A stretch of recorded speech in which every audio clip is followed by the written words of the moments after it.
Banyak orang tidak paham tentang, saya mulai dulu dengan definisi pernikahan. Dan ini sudah terbit dalam bentuk DVD manajemen rumah tangga Islami. DVD saya bisa dicari, insya Allah ada. Teman-teman Wisol terbitkan, dan juga kalau tidak salah waktu tabligh akbar saya sempat titipin di sini. Mungkin di masjid masih ada. Kalau enggak nanti kalau ada yang pesan bisa insya Allah saya bawain pada pertemuan yang akan datang. Intinya saya sebutkan di situ ada tujuan, ada definisi pernikahan. Banyak orang berumah tangga tidak tahu apa definisi pernikahan. Di dalam Islam itu ada definisinya. Pernikahan dalam Islam adalah penyatuan dua lawan jenis anak Adam dalam sebuah ikatan ritual agama yang menghalalkan hubungan biologis di antara keduanya, serta menyatukan antara kedua keluarga, kedua pasangan, suku dan negara. Itu definisinya. Saya bagi menjadi 3 potongan. Pernikahan dalam Islam adalah penyatuan antara dua anak Adam, dua jenis, ya, dua lawan jenis dari anak Adam, laki-laki dan perempuan. Dari definisi ini keluar, tidak boleh nikah sesama jenis, nggak ada homoseksual, nggak ada lesbian. Adanya laki-laki dan perempuan, murni laki-laki full, perempuan full, semuanya. Yang tengah-tengah nggak diterima dalam Islam. Banci, lesbian, homoseksual nggak ada dalam Islam, ditolak semua, dosa besar, hukum, nggak boleh, penyakit. Nabi SAW menyuruh seorang banci yang pernah duduk di sekitar para sahabat, lalu Nabi SAW dengar, lalu Nabi mengusir, mengatakan keluarkan orang yang dari Madinah, dianggap penyakit, nggak boleh ada. Kemudian dari anak Adam, berarti tidak boleh seseorang muslim menikah kecuali kepada manusia. Tidak boleh nikah sama jin, nggak boleh melampiaskan biologis dengan hewan, sama manusia. Dalam satu ikatan ritual agama yang menghalalkan hubungan biologis di antara mereka. Jadi ini ibadah. Pernikahan adalah ibadah. Kalau Anda yang hadir sini sudah menikah dan belum niat ibadah waktu itu, hanya karena ajakan teman, hanya karena suruhan orang tua, hanya karena kebetulan suka, itu semua tidak ada dalam Islam. Tidak ada. Pernikahan harus jelas dari awal niatnya karena ibadah, sehingga suka dukanya kita bisa laluin. Yang menghalalkan hubungan biologis di antara keduanya, memang tujuan pernikahan 50%, 70% hubungan biologis. Allah sudah bebankan. Munafik orang mengatakan tidak butuh lihat lawan jenis, kita butuh lihat, butuh ngobrol, butuh pegang, butuh cium, butuh curhat, butuh berhubungan jima, hubungan biologis. Itu fitrah. Kalau ada orang tidak butuh ini, dia keluar, abnormal, bukan orang yang normal. Tidak ada di situ dia keluar dari batas normalnya. Tapi kalau dia normal, maka manusiawi sekali dia membutuhkan itu. Tapi Allah Subhanahu wa ta'ala mengajarkan kita caranya dengan akad nikah. Hanya 5 menit. Si wali mengatakan saya nikahkan kamu sama anak saya fulan bin fulan. Kemudian si laki-laki mengatakan saya terima, selesai. Sah pernikahannya, hubungan biologisnya juga sah. Lalu dikatakan akan menyatukan keluarga kedua pasangan. Jangan antum menikah targetnya hanya pasangan kita. Kalau kita menikah, tanda kutip kita juga menikah, tanda kutip ya, kita juga menikah dengan keluarganya. Harus siap, ada ipar, ada mertua. Banyak orang ribut sama mertuanya, ribut sama iparnya karena dia tidak siap. Dia cuma mau pasangan hidupnya saja, eksklusif. Iparnya datang gak dibukain pintu. Suaminya mau bakti sama ibunya, cemberut. Dosa dia. Gimana caranya? Hukum syar'i tidak bisa diubah. Ini bukan hukum rimba. Hukum Allah pencipta langit dan bumi. Laki-laki tetap wajib bakti sama orang tuanya sampai dia mati, dianya mati. Kalau orang tuanya mati atau hidup tetap wajib dia bakti. Tidak boleh istri menjadi penghalang suaminya untuk ketemu ibunya, bakti, ngantarin makanan, ziarah kuburnya kalau mati. Nggak boleh, haram. Dia harus dukung. Banyak istri bangkang dalam poin ini, sampai seorang anak berani bangkang dengan orang tuanya. Bahkan saya tahu ada kejadian di Jakarta karena istrinya nggak suka, tadinya dia belikan rumah ibunya di sebelah rumahnya, dipindahin ibunya. Durhaka sama orang tua.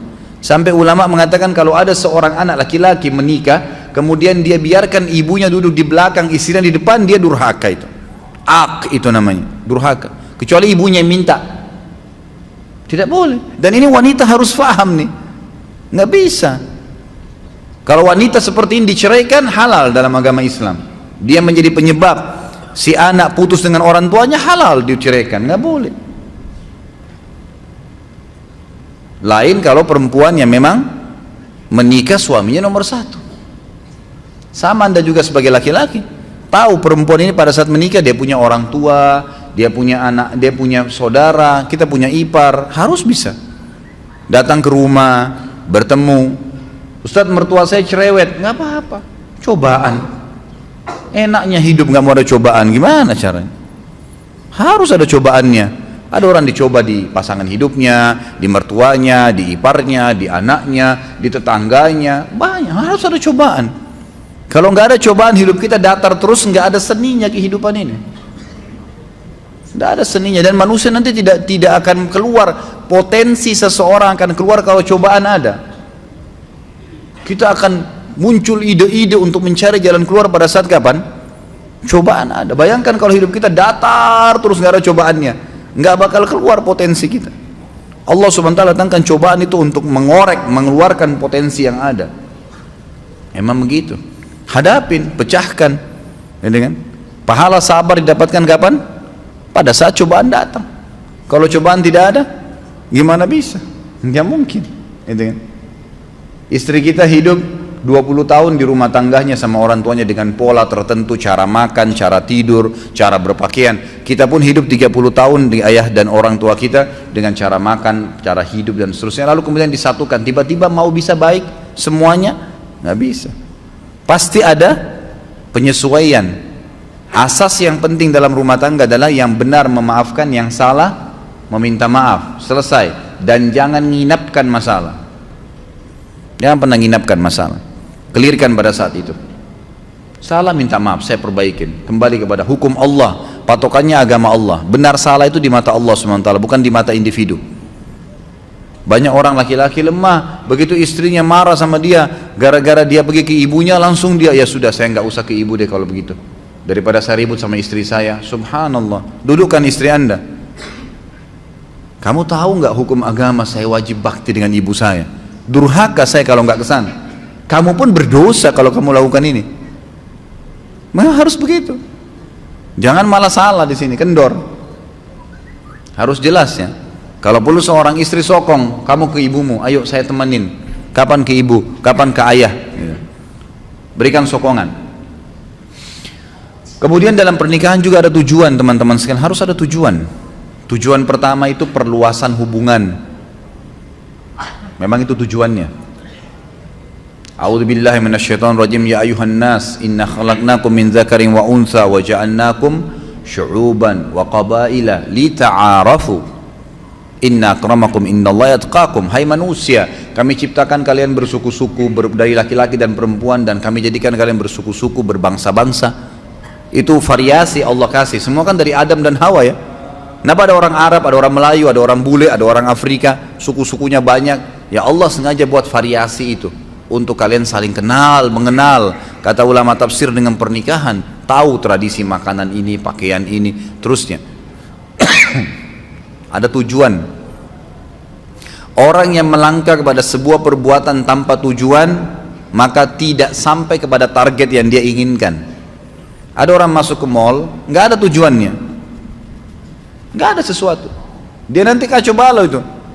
Belanja sembarangan, beli makanan sembarangan, habisin uang percuma, buang-buang waktu, nggak ada tujuan. Nggak bisa. Dalam Islam harus ada tujuan. Saya ke masjid mau sholat, tujuannya sholat, jangan pikirin yang lain. Udah. Lagi mau belanja sesuatu di pasar, memang tujuannya beli sayur, beli tempe, beli segala, beli itu. Ibu-ibu jangan singgah beli daster. Nggak boleh, harus tujuannya jelas. Kalau enggak kemana-mana tuh nanti. Tujuan harus ada. Kita kerja di satu perusahaan, tujuannya ada target. Orang kalau cuma sekedar ya kebetulan supaya saya kerja deh, nggak bakal meningkat prestasinya, nggak bakalan. 10 tahun begitu terus jabatannya. Tapi kalau ada tujuan saya masuk di sini apa nih? kelas tertingginya dalam target di perusahaan ini apa? 1, 2, 3, 4, 5 jenjangnya. Target saya 2 tahun saya sudah harus sampai di tingkat yang kelima. Harus ada target. Nggak bisa, dan itu dengan tujuan kita masuk ke situ. Tujuan berumah tangga ada. Perluasan hubungan. Kita akan kenal keluarga istri, keluarga suami, jaringannya lebih luas. Yang kedua, tujuannya itu keturunan. Kalau ada laki-laki yang melamar akhwat di belakang sana bilang, saya mau nikah sama kamu tapi nggak mau punya anak ya, tolak langsung. Nggak ada ceritanya itu. Tujuan pernikahan dari mana kita bisa mendapatkan keturunan? Allah SWT jadikan hubungan biologis itu satu-satunya jalan untuk berlanjut generasi manusia. Yadzra'ukum fi, kata Allah. Dengan pernikahan itu Allah jadikan kalian berkembang biak di situ. Memang begitu, tujuannya ada. Yang ketiga, ketentraman. Nikah butuh ketentraman. Cari orang yang akan jadi pasangan kita yang buat ketentraman, dan itu hanya satu poinnya supaya bisa tentram, cari agamanya, imannya ada. Kita sudah tahu semua itu, maka agamanya didahulukan. Bagaimana agamanya dia? Kalau weekend, kalau liburan, kemana ya? Oh, saya ke majelis taklim ini. Oh, saya hadir di pengajian ustadz ini. Oh, saya kalau weekend ke karaoke, saya ke pantai di Ancol duduk dengan sama teman-teman. Oh, saya main gaple. Udah jelas. Tidak ada ketentraman, mustahil, karena habis nikah dia akan buat sama itu. Dia akan buat sama. Perempuan yang nikah sama playboy asalnya sebelum nikah, jangan heran kalau dia selingkuh setelah nikah. Wajar itu. Laki-laki yang menikah dengan wanita yang tidak pakai jilbab, jangan heran kalau setelah menikah dia tidak pakai jilbab, atau dia tidak sholat, atau memang dia pernah bohong, ya dia akan bohong. Itu tradisi dia. Cari orang yang bawa ketentraman, dan itu patokannya adalah agama. Dan yang keempat, tujuan pernikahan adalah menjalankan perintah Allah dan Rasulnya. Di ibadah didiatkan untuk itu. Kata Nabi SAW, an-nikahu sunnati wa man raghiba an sunnati falaysa minni. Siapa yang menikah itu adalah bagian dari sunnahku, siapa yang menolaknya maka bukan siapa yang menolak sunnahku maka bukan dari golonganku. Jadi ada tujuan-tujuan. Di antara substansial tujuan pernikahan yang kelima adalah memenuhi hubungan biologis, kebutuhan biologis. Itu tujuan memang. Tujuan kita menikah memang untuk melampiaskan biologis, untuk ngobrol, tatap-tatapan, ciuman, pegang, hubungan biologis, bahkan digantungkan pahala besar. Boleh nggak pacaran Ustaz? Boleh, setelah akad nikah. Sebelum akad nikah nggak ada pacaran dalam Islam. Bagaimana caranya saya kenal dia? Banyak orang sekarang begitu. Harus terperiksa tai lalatnya perempuan itu di tangannya ada nggak? Lihat rambutnya seperti apa, dan beragam macam alasan. 3 rahasia penting dalam agama untuk mengenal konsep ta'aruf dalam Islam: kenali fisiknya, kenali keluarganya, kenali lingkungannya. Titik, selesai. Fisik sesuatu apa yang kita menarik nih? Kata Nabi SAW, lihat dari lawan jenis yang kau mau nikahi sesuatu yang menarik buat kamu. Apa saja? Alisnya, warna kulitnya, sesuatu di wajah dan telapak tangan yang jadikan patokan. Sudah selesai? Oh iya, ini mungkin masuk di kriteria saya. Baik, cukup. Kemudian masuk yang kedua, ke keluarganya. Secara umum, keluarga ayahnya akan mewariskan fisik kepada anak cucu kita nanti. Keluarga ibunya akan menurunkan karakter dan sifat. Saya sudah pernah jelaskan, yang sahabat kulitnya putih, istrinya putih, anaknya hitam seperti anak Afrika. Suaminya langsung bilang, pasti kau selingkuh. Kok bisa saya putih, kamu putih, ini hitam keluar nih. Kata istrinya, demi Allah saya nggak pernah disentuh kecuali sama kamu. Ribut, didengar oleh Nabi SAW, dilapor, ya Rasulullah, nih lihat nih, putih-putih ini hitam. Gimana bisa? Nabi SAW diam sejenak, datang wahyu. Lalu Nabi SAW tanya, sesuai dengan wahyu kepada laki-laki tersebut, ada gak kakekmu kulitnya hitam begini? Dia bilang ada. Ini keturunannya itu. Jadi fisik turun. Makanya biasa kita dapat suami istri mukanya beda sama anaknya kan? Karena itu dari kakek-kakeknya, dari turunan ayah mereka.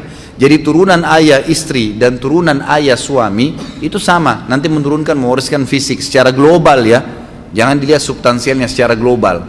Kemudian keluarga istri keluarga ibu dari istri dan keluarga ibu dari suami itu akan menurunkan karakter, sifat. Secara umum, oh keluarganya calon saya ini umumnya dosen semua, suka belajar. Itu sudah sifat umum keluarga. Ada satu pemabuk, satu ini nggak dihitung. Umum global ini yang dijadikan patokan. Kemudian kenali lingkungannya. Boleh orang kalau ta'aruf tanya, kebiasaannya apa ya? Kerja di mana? Oh kebiasaan saya kalau lagi iseng saya pulang kantor ke karaoke, duduk sampai jam 12 gitu.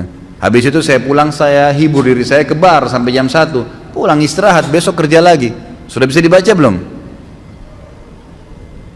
Oh saya kalau lagi kosong ya nggak apa-apa, saya cuma duduk gitu di rumah. Kalau akhwatnya bilang, kadang-kadang saya nonton TV duduk, saya putar nonton film India dari pagi sampai sore. Sudah tahu belum? Udah punya gambaran lingkungannya. Berarti nanti akan begitu tuh kalau sudah menikah. Oh saya kalau pulang taklim mampir Nur Iman belajar. Saya belajar taklim. Oh saya kalau weekend saya hadir tablik akbar di sini. Dan seterusnya. Saya mulai ikut tahfidz Quran, beberapa surah di store setiap minggu. Nah itu berarti kita tahu lingkungannya. Nah ini berarti bagus nih, gitu kan? Itu saja, nggak perlu pacaran keluar sama-sama, nggak usah. Semoga Allah berikan hidayah. Kadang-kadang ada orang tua, kok bisa itu loh. Datang laki-laki malam minggu, tante, om pamit ya, saya mau bawa anaknya. Iya silahkan. Masya Allah. Silahkan dibawa ke Ancol, dibawa ke bioskop dingin-dingin terus ndak zina. Bohong, ndak zina. Bagaimana caranya nggak zina? Gitu kan? Nggak ada, paling sedikit itu sudah iktirab ke zina. Ujung-ujungnya, nggak bisa, susah. Nanti hamil di luar nikah, sibuk nikahkan. Bagaimana? Dari mana sahnya nikahnya orang hamil itu? Mana anaknya nggak jelas statusnya, nggak boleh dinisbatkan kepada pemilik sperma, nggak ada hak waris di antara mereka. Kalau anaknya perempuan dari hasil zina, dia nggak punya hak wali. Banyak sekali rentetan hukumnya. Tujuan pernikahan termasuk yang tidak kalah pentingnya adalah kebutuhan biologis. Itu nggak bisa dipungkirin. Teman-teman kalau yang punya anak, jangan tunda mereka menikah, nikahkan. Karena kadang-kadang subhanallah fitnah terjadi.